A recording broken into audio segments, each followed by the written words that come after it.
I know life can get pretty busy, and a busy schedule can often lead to very poor food choices. That's why I always keep these 5 essentials in stock, and you should too. First of all, always have some dark bitter greens and lectin-free vegetables in your refrigerator. One of my favorite sayings is more bitter, more better. Interestingly enough, almost all long-lived societies have preferred very bitter greens in their diet, whether they're dark green leaves like arugula or Swiss chard or bok choy or radicchio, which many people call that Italian red lettuce, but is actually part of the chicory family. There are some great varieties of broccoli that are extremely bitter, like broccoli rabe or broccoli rabe. And you can find it usually right next to the broccoli in most grocery stores now. More bitter, more better. The bitterness is a sign that there are lots of polyphenols in these products. And get used to that bitterness. Seek it out. The bitterness is what you're looking for. Also, one of my favorite sayings is, if you eat dark green, you will become lean. Why? Because these polyphenols will uncouple your mitochondria. And we now know that the polyphenols in these dark, bitter vegetables feed friendly bacteria. That polyphenols are some of the favorite prebiotics that bacteria need, and the bacteria in turn will turn these polyphenols into absorbable compounds that will uncouple your mitochondria. So it's always a great idea to keep these dark, bitter vegetables in your refrigerator. And the great news is a number of these, if you buy them whole, and please buy them whole, will keep for a very long time at cool temperatures. In fact, one of the reasons that traditional cultures eat cabbages, which are also quite bitter, is that cabbages will store literally forever through an entire winter. So think of storageable leaves like cabbages, like radicchio, like bok choy. Those are the ones that'll keep in your refrigerator, and they'll be ready at a moment's notice when you come home and need something to eat. Second is certain nuts should always be available to you in your pantry. Nuts are a great way to get healthy fats and to help you feel full. Now, pistachios are one of my favorite, and pistachios are the highest source of melatonin in a food that you can get. And melatonin is not the sleep hormone. People who've read Unlocking the Keto Code know that melatonin is actually the essential antioxidant in your mitochondria that protect your mitochondria from damage. Melatonin is an incredibly important protector of your brain mitochondria. So have some pistachios. Macadamia nuts. Now, be careful with macadamia nuts. They're mostly monounsaturated fat. They also have a very cool omega-7 fat that's really good for blood vessel health, and omega-5 fat that's good for blood vessel health. But if you're trying to maintain or lose weight, watch out for macadamia nuts. Walnuts. Walnuts are a great source of a short chain omega-3 fat called alpha-linolenic acid that is one of the best health promoters for uncoupling mitochondria that I've ever found. Study after study, particularly the Predimed study in Spain, showed that adding about a half a cup of walnuts to your diet dramatically improved memory in people 65 years of age or older. So my mix at my offices that every patient eats while they're waiting to see me is walnuts, macadamia nuts, and pistachios. Those are the top three. But there are others. Hazelnuts are great. Pili nuts. Many people think it may be the healthiest nut in the world. Check out episode 232 with Jason Thomas, the Pili hunter, and see what we're talking about. Now, they're great pre-party appetizers. This is the season where we're always awash in parties and there are so many temptations. The problem is you're going to succumb to those temptations if you arrive hungry and if there's a drink in your hand. So what I do to prepare, and I actually did this last night, is I have a generous handful of my Gundry nut mix before we head to the party. I'm satiated. The alcohol's not going to be absorbed very quickly because my stomach is full. And then I'm not that interested in what is on the appetizer platters. There are some great nut butter alternatives. As many of you know, peanut butter is not a nut. Peanut butter comes from a peanut, which is a legume. They're loaded with lectins. The vast majority of us are sensitive to the peanut lectin. Almond butter is an okay alternative, but almonds have a lectin in their peel. There are several companies that now make peeled almond butter, and that's a go-to for many of my patients. But there are other alibi more expensive butters. Pistachio nut butter is great. Hazelnut butter is great. Pili nut butter is great. Tahini, not from a nut, from sesame seeds, is great too if you're looking for kind of that similar mouthfeel as peanut butter. So get yourself some new spreads. Ditch the peanut butter. And please, if you're going to use almond butter, get the peeled almond butter that you can find in stores or on Amazon. Avocados. You got to have avocados in your house because if there's avocados in your house, there'll be an avocado in your mouth. You should have an avocado every day. Studies have shown that people who eat avocado every day lose weight compared to people who don't eat avocados. Studies have shown that avocados in a salad or mixed in with vegetables make you absorb more of the vitamins and nutrients and polyphenols in those food than if you didn't have the avocado. It's loaded with monounsaturated healthy fats, like oleic acid, which is the major fat in olive oil, loaded with antioxidants, vitamin C, vitamin K, and the B vitamins. There's more potassium in an avocado than a banana. So if your doctor told you to get potassium from bananas, ditch the bananas and eat the avocado instead. Should you use avocado oil and ditch the avocados? Well, while avocado oil is a good high smoke cooking oil, it doesn't have near the polyphenol content of olive oil. So eat your avocado because it'll also get you all that wonderful fiber that your gut bacteria need. Guacamole. Have some guacamole in the refrigerator. There are a number of companies that now make guacamole without tomatoes, which is not supposed to be in guacamole. Or use those avocados when they're starting to get really ripe and make your own guacamole.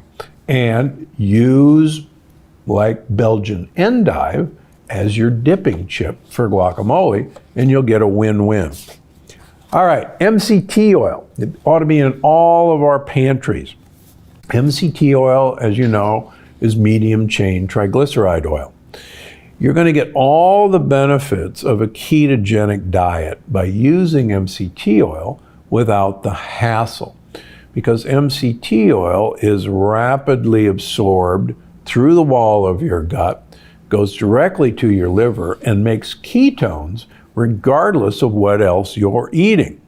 So you don't have to go through the trouble of eating a very high-fat diet or a low-carbohydrate diet or even doing long-term fasting to get the benefits of MCT oil. You should also have extra virgin organic olive oil. And please buy it in small glass containers, because once you open olive oil, it will start to go bad. And you should look to use up this olive oil very quickly. That's why, as you know, my Gundry MD, polyphenol-rich olive oil, is sold in small bottles so that you will use it up and it won't go rancid. Sesame seed oil. Get yourself some unsmoked, uncooked sesame seed oil, non-roasted sesame seed oil. We now have it available at Gundry MD. It's sourced from our same providers in Morocco that our olive oil is. It's another great addition to your diet, and put it in salad dressings, pour it on vegetables. It'll add a great taste, and it's loaded with fighters against these LPSs that get into your bloodstream and cause high blood pressure. Finally, dark chocolate. Have a collection of greater than 72% dark chocolate in your cabinet. Chocolate is loaded with polyphenols. Again, the higher the cacao content, the better it is for you. Have yourself 1 square a day. It's perfect for dessert, whether you want it or not. Look for stevia sweetened chocolate like Lily's. Costco now carries a big bag of stevia sweetened chocolate chips by a company called Bake Believe. There are on the market allulose sweetened chocolate. I'll mention one I have no relationship with. Gatsby chocolate is sweetened with allulose, and you can find it on Amazon. Check out my most recent episode all about the amazing benefits of chocolate to learn more. Now, recently there's a new study making the rounds, and this comes around every few years, that there are levels of lead and levels of cadmium in chocolate. And somehow this is exciting new news. Folks, we've known that there is lead and cadmium in chocolate ever since these levels have been measured. Do not let this fear-mongering dissuade you from the benefits that you will derive by eating dark chocolate. Study after study after study of people who have dark chocolate, cacao in their diets show improved brain health, improved heart health, improved vessel health. So please don't see this latest news about lead and cadmium in chocolate dissuade you from having chocolate in your kitchen and enjoying it every night. Fermentation actually refers to the fact that most lower life forms like yeast and bacteria have to make energy by a process called glycolysis. And we won't take you back to high school biology. But essentially, they take sugar molecules, which are a source of carbon, and through a process called glycolysis, they make ATP, the energy currency.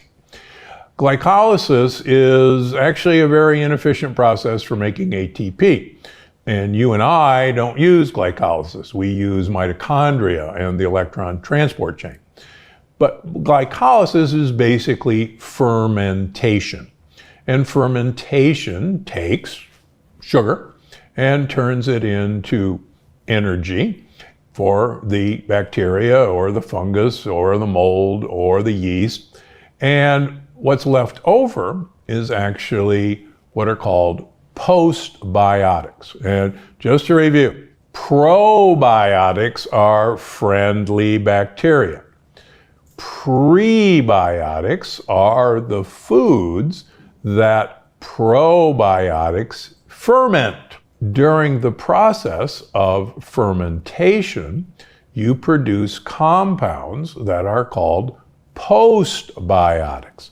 And if we had to do it all over again, we wouldn't use these names, but sorry about that, we're stuck with it. So vinegar, for instance, is a product of fermentation. For that matter, wine is a product of fermentation.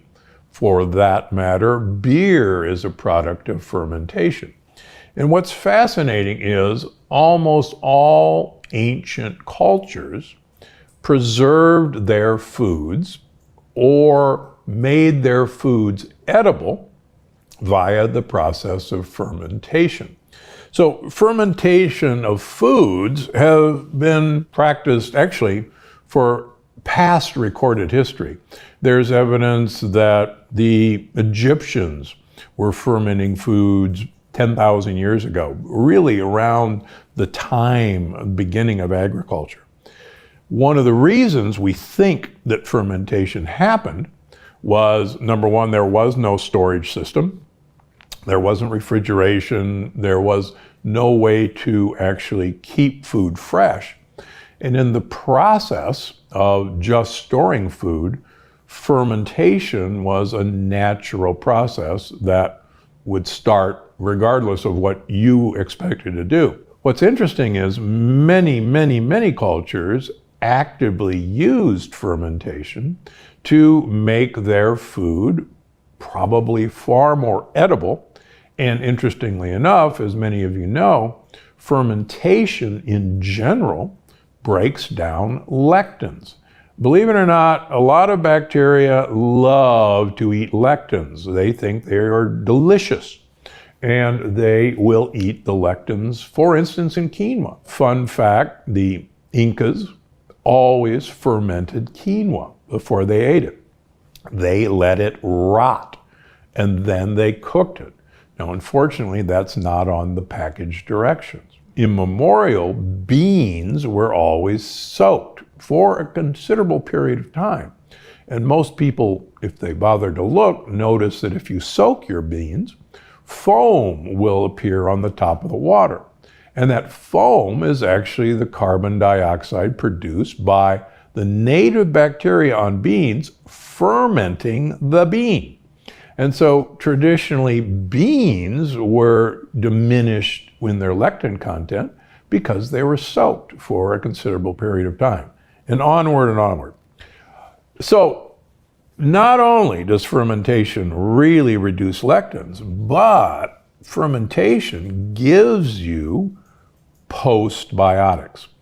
And it's the miracle of these postbiotics that I've mentioned in my last two books, but now in Gut Check, which will be out in January, you really get to see how important these postbiotics that have occurred from fermentation really are. Among the main things that fermentation does, one of the main postbiotics is short-chain fatty acids. Now, many of you have heard me talk about butyrate, one of the most important short-chain fatty acids there is. And as you've heard about in my previous books, but you're going to see even more in Gut Check, butyrate is really the single most important short-chain fatty acid for your health that you can imagine. Now, we hopefully have bacteria that can make butyrate out of fiber, but it gets much more complicated than that. And let me give you a study that I've mentioned before, and I've mentioned it in Unlocking the Keto Code. A husband and wife team of researchers at Stanford, the Sonnenbergs, did a fantastic study with human volunteers that was published last year. We've known for a very long time that fiber is really good for you, right? And fiber is prebiotics. And we've known for a very long time that our gut bacteria really like prebiotic fiber. And the thought was that our gut bacteria can take prebiotic fiber and make all these wonderful postbiotics like butyrate. And if they do this, everything gets better and our immune system gets better, etc., etc. Not so fast, say the Sonnenbergs. So they took human volunteers, half got a whole lot of soluble fiber. The other half got the same soluble fiber, but they were given fermented foods, primarily in the form of yogurt or kombucha or kefir. And then they watched what happened to their gut microbiome diversity. Diversity means lots of different species. And as you'll learn in Gut Check, the more diverse your microbiome, the more different members of that community, the better your health. And they looked at the immune system. They looked at inflammation markers. Lo and behold, what was shocking was the folks who got the fiber alone actually didn't improve their microbiome diversity, nor did it have much effect on the immune system, on inflammation. But the group that got the fiber with the fermented foods had much improved gut microbiome diversity, and the inflammatory markers went down. So what's up with that? Well, it turns out in my research, yes, you want bacteria to be able to make butyrate. But what's fascinating is many of the butyrate producing bacteria actually have to have precursors for butyrate to manufacture butyrate, basically assembly line. And so one of the shocking things is that they need, for the most part, other short chain fatty acids to do the conversion. So they need, like for instance, acetic acid or propionic acid, acetate or propionate, to make butyrate. And yeah, they need the fiber, but they gotta have the precursors to assemble all the parts to make butyrate. And that explains why it was only the group that got the fermented foods that had these short chain fatty acids, that then when they got the fiber, they can complete the manufacturing process. It's also amazing in my studies of the longest living cultures of the world that almost all of these cultures have fermented foods in their diet. And some of them might surprise you. So let's set the record straight on no-go fermented foods. Yogurt. Now, yogurt is a fermented food. The problem with American yogurt in general is that most of our cows make a protein called casein A1, which by itself can be a lectin-like compound, a very inflammatory compound. Now, cows in France and Italy, goats and sheep and water buffalo have casein A2. So what I want you to do is try to avoid American cow milk yogurt. There's plenty of goat yogurt available, there's sheep yogurt available, there's coconut yogurt available, there's even pili nut yogurt available called lava. All of these are great options. The other problem with most yogurts in America is they are loaded with sugar. So you've got to be a wise consumer and actually look for the amount of added sugar to the yogurts. So look for the unsweetened variety. And if you want them sweeter, just put some allulose in. And good news, allulose is a prebiotic sweetener that feeds good gut bacteria. Now the second non-starter is most kombucha. Now don't get me wrong, kombucha is a phenomenal fermented food that has great postbiotics. But kombucha is tangy, and Americans in general don't like tangy things. So companies put a whole lot of sugar in so many of the popular kombuchas to cover up that tanginess. So please read the label carefully. There are a number of popular kombuchas that have as much sugar as a soda, and that's not what you're looking for. Also remember that sugar isn't going to benefit your good bacteria at all, and it will only feed bad bacteria and yeast that you really don't want. On the other hand, there are some kombuchas that are low sugar, and they are available, but you gotta read the label and just be careful of the amount of added sugar in these products. Now, sourdough bread. Years ago, when the Plant Paradox came out, I was invited on the Dr. Oz show with one proviso.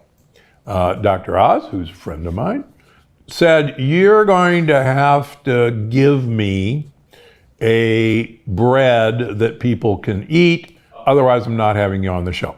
True story. So I said, well, there is no safe bread, but if you're going to eat bread, then sourdough bread would be the safest because it is a fermented bread.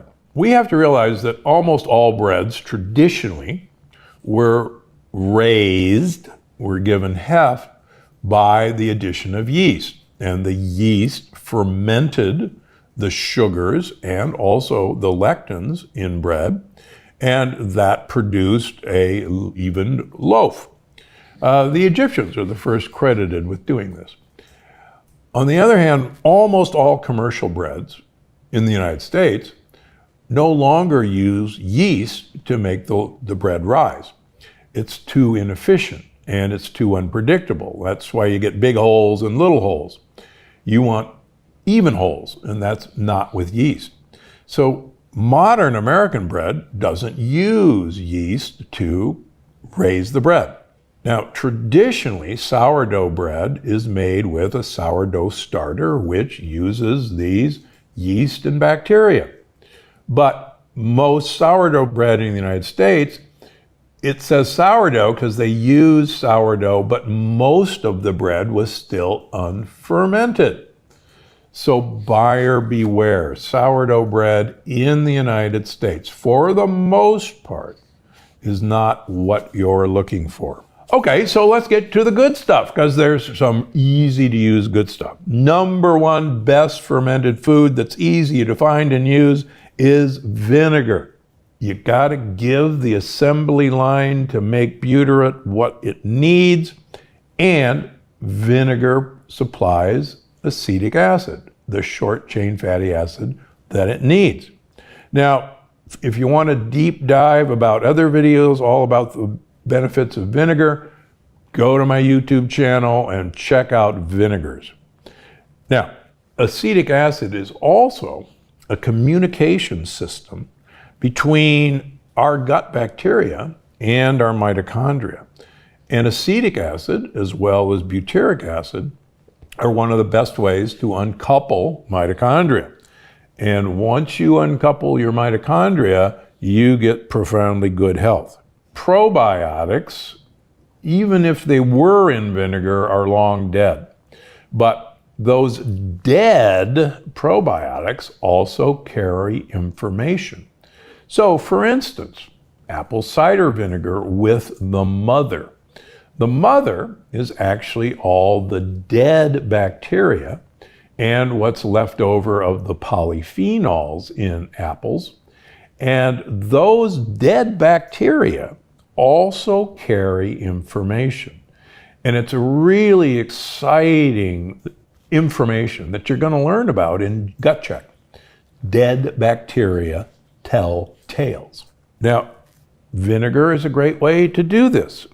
Vinegars make you actually uncouple your mitochondria to lose weight. And one of the miracles of weight loss with vinegars is this uncoupling effect. Now, I loved aged balsamic vinegar. It has multiple available polyphenols. It's actually the richest source of resveratrol that you can get. I happen to have a brand that I recommend. I have no relationship with them. They're called Napa Valley Naturals, and you want the Grand Reserve. It's really thick. And you just need a teaspoon or a tablespoon to make my famous fake Coke. You use sparkling water. I prefer San Pellegrino. I have no relationship with them. and you put in some balsamic vinegar, stir it around, and presto changeo, you have got a health-enhancing compound that tastes really good, and it tastes kind of like a fake Coke. Apple cider vinegar, champagne vinegar, red wine vinegar, sherry vinegar. Knock your socks off. I've got probably 8 different vinegars that we mix and match in our salads. And it's a really easy way to get these postbiotics that you need. Now here's a shocker.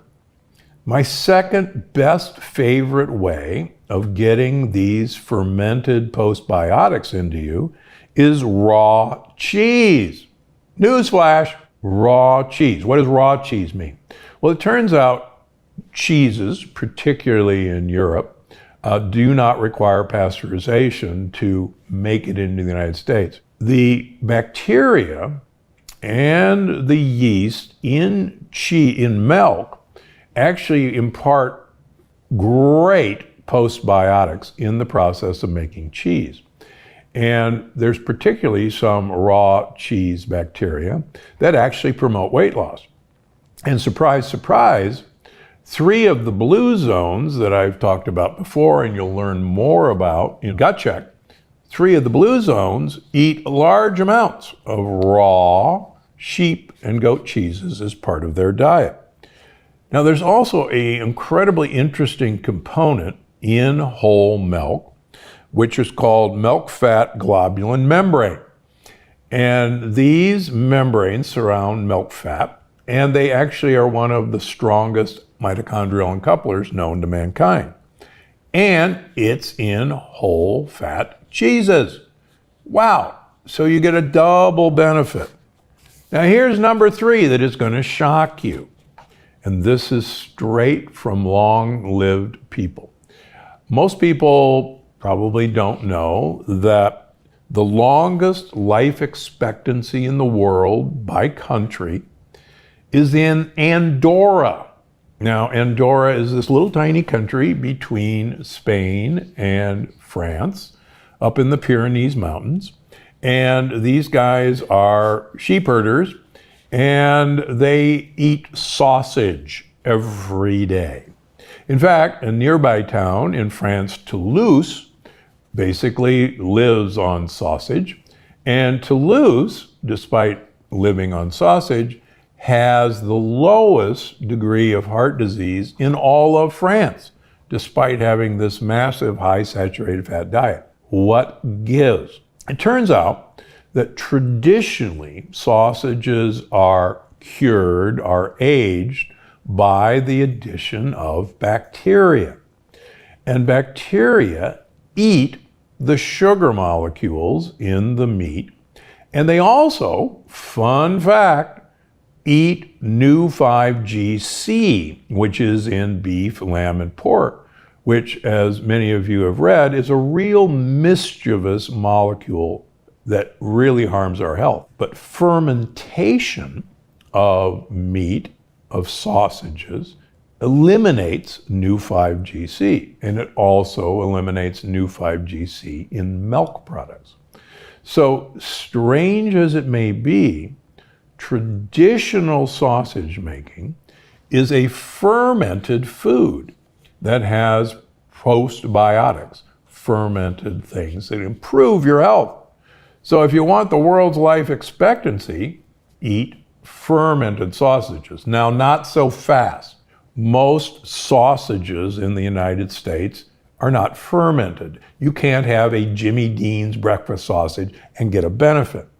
Most sausages with an Italian name applied to them, like pepperoni and salami, are not fermented. So buyer beware. But you can find traditionally fermented sausages that are made in France or Portugal or Italy, and they are findable, and those are actually remarkably good for you. Who knew? So, vinegar, aged raw cheeses or aged cheeses from Europe in general, and traditionally prepared sausages. One more last thing. Many of you know I have a very good friend, a 3 times James Beard award-winning chef, Chef Jimmy Schmidt. And Jimmy Schmidt produces sausages and bratwurst. And lo and behold, Jimmy inoculates his sausages and bratwurst with bacteria. FDA approved, I may remind you. And I was talking to him one day recently. I said, "What the heck? How did you know to inoculate your sausages?" And he said, "Are you kidding? That's the only way you could ever make a sausage legally in Europe. So I'm just continuing a tradition." So if a 3 times James Beard award-winning chef knows what to do, I'm passing it on to you. Eat your fermented foods and buyer beware which ones to avoid. I want to talk about 3 of the most misleading food labels out there and how to avoid getting tricked. First up, no added sugar. This may be one of my favorite ones. You see this on juices, dried fruits, and a lot of other snacks. What they don't want you to know is that this basically means that this product already has so much sugar in it, we didn't need to add any more. So if you see no added sugar, your antenna radars ought to be blaring that this is a trick to make you eat huge sugar-laden products. So the other thing you want to look for, so many labels now say added sugar. And you look at added sugar as what you actually think is in that product. In fact, the system's being manipulated to disguise all the other sugar that's already there. So sure, if you see a product with a lot of added sugar, you want to be aware that that's probably not a product that you want to use. But even if you see very little added sugar, that doesn't mean you should go look for the real sugar content. So how do you find the real sugar content? First of all, don't look at total sugar. Look at total carbohydrates. That'd be one of the first things under the carbohydrate level. Right below that, you'll see fiber. Take the total carbohydrate number minus the fiber. That will actually tell you the entire grams of sugar in that product. Now, what does that mean? Well, 1 teaspoon of table sugar has 4 grams of sugar. So fun thing to do is take that total carbohydrates minus the fiber, take that number in grams of sugar, divide it by 4, and that'll tell you the teaspoon of sugar in that serving size. Now remember, companies are very clever. They reduce the serving size to get you a number that you'll feel pretty good about. The other thing companies have done because of labeling laws is if there is a 0.5 gram of trans fat per serving, you don't have to list trans fats on a label. So many companies will take the serving size, reduce it to just the level where they no longer have to show you trans fats on a label. But nobody, quite frankly, is going to eat the serving size because in each package, there may be 2, 3, 4, 5 servings in a package. And it's incredibly unusual for human behavior to not completely eat the entire package. So buyer beware. Let me give you an example. We had the former head of the FDA on our podcast last year. He uses the example of a bagel. So a bagel usually has around 330 calories. And if you look at the label, it will say 0 sugar. But in fact, if you do this math, you'll find that the total carbohydrates of the bagel is about 33 grams of carbohydrates and 0 fiber.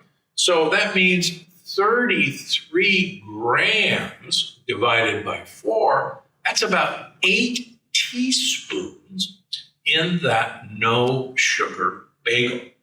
And as we talked about on other podcasts, when you finely grind up grain products, you actually make the sugar more accessible for absorption than plain table sugar. In fact, that's why bread has a glycemic index of 100, and table sugar, which is half fructose and half glucose, by the way, it's sucrose, has a glycemic index of 85.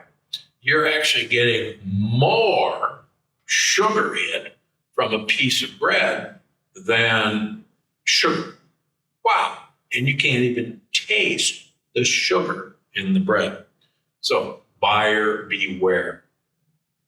Now, another one of my favorites is organic, free-range, or cage-free eggs. It sounds pretty good, doesn't it? Wrong. First of all, free-range and cage-free chickens merely describes that the chickens don't have to be in a cage. It doesn't mean they're allowed to go outside. Commercial chicken warehouses can contain up to 100,000 birds in a warehouse, jammed so close together that they actually support their own weight, because these chickens have such osteoporosis in their legs that fully 10 to 20% of chickens that are sold for frying chickens actually have broken legs because they couldn't support their own weight. And by the way, there's some fascinating evidence that it's the lectins in the corn and soybeans that fed these chickens that are the problem. So a free-range chicken by law can be kept indoors for its entire life as long as you open the door to this warehouse for 5 minutes every 24 hours, and the chicken has the potential to go outside to a 3-yard by 3-yard by 3-yard patch of dirt or grass. And quite frankly, those 100,000 chickens aren't going to get through that door in 5 minutes. So, but that's the definition of a free-range chicken. Chickens are fed corn and soybeans. They are full of lectins. And remember, you are what you eat, but you are what the thing you're eating ate. And that's why so many times you'll see organic, cage-free eggs that are quite frankly pale yellow in the yolk. They have absolutely no of the vitamins and polyphenols and beta-carotenes that a chicken would normally eat when eating bugs out in the field. And by the way, you can't certify that the bugs that the chicken should be eating are organic because you didn't test all those bugs. So look for pastured chickens. If you can't find pastured chicken eggs, your second best choice is omega-3 eggs. Why? Because the chickens are fed either flax seeds or algae or both. And they have omega-3 fats in their yolks. Those omega-3 fats are alpha-linolenic acid. And if you looked at my last book and read it, you'll notice that alpha-linolenic acid, ALA, is actually the one fat that made the difference in the famous Leonhardt diet study in preventing coronary artery disease. So imagine that you're going to get a nice dose of ALA every time you have an omega-3 egg or a algae-based egg. And there's several good manufacturers of algae-based eggs. With that in mind, eat the yolks and give the whites to your dog. Your dog is going to love it. You're going to get all the benefit of the alpha-linolenic acid, and you'll also get a healthy dose of choline for your brain simultaneously. Okay, number 3, light or diet products.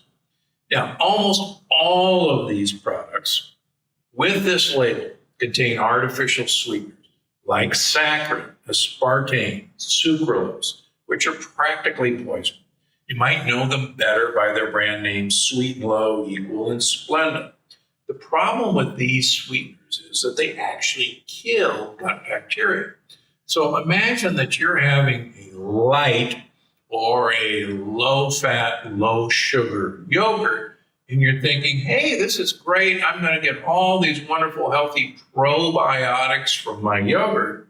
But in fact, a study from Duke University in 2007 showed that one packet of Splenda, sucralose, can kill off 50% of your gut bacteria. So why would you eat a potentially healthy, low-fat, low-sugar yogurt to get the probiotics when in fact the sucralose in that product is going to kill whatever you swallowed and half of your gut buddies simultaneously? Talk about a bad idea. When you kill off your gut bacteria, remember, you're going to prompt more and more bad bacteria to replace them. That's going to cause more leaky gut, and you're going to gain weight due to the inflammation that follows leaky gut. Now, if a diet food isn't high in a sweetener, it's often loaded with fat and artificial flavors instead of healthy fats. One more interesting thing that I've written about in the past, but I think it bears repeating. Anytime you have a fruit in a yogurt, or you even take one of these low-calorie yogurts, and you add some blueberries or you add some blackberries, you should know that that milk product will actually bind to the polyphenols in the fruit that are beneficial to you, and you'll get absolutely no benefit from those polyphenols. And this has been shown in multiple human studies where people were given blueberries, for instance, or blueberries mixed with yogurt. And lo and behold, if you look at their blood levels of polyphenols and those metabolites for 1 hour, 3 hours, and 6 hours after they ate them, you'll find that, in fact, these polyphenol metabolites went up in the blood of volunteers who ate the blueberries. But when the blueberries were mixed with yogurt or with a milk-based smoothie, there was no benefit. There were no uptake of these polyphenol ingredients. So just because it says low fat or low calorie and it's got fruit and probiotics doesn't mean that you're actually going to get the benefit that you think you're getting. More amazing episodes just like this one. Watch now. Studies have shown that adding an avocado a day to human volunteers improved weight loss as opposed to not having that avocado. Just remember, eating fat does not make you fat.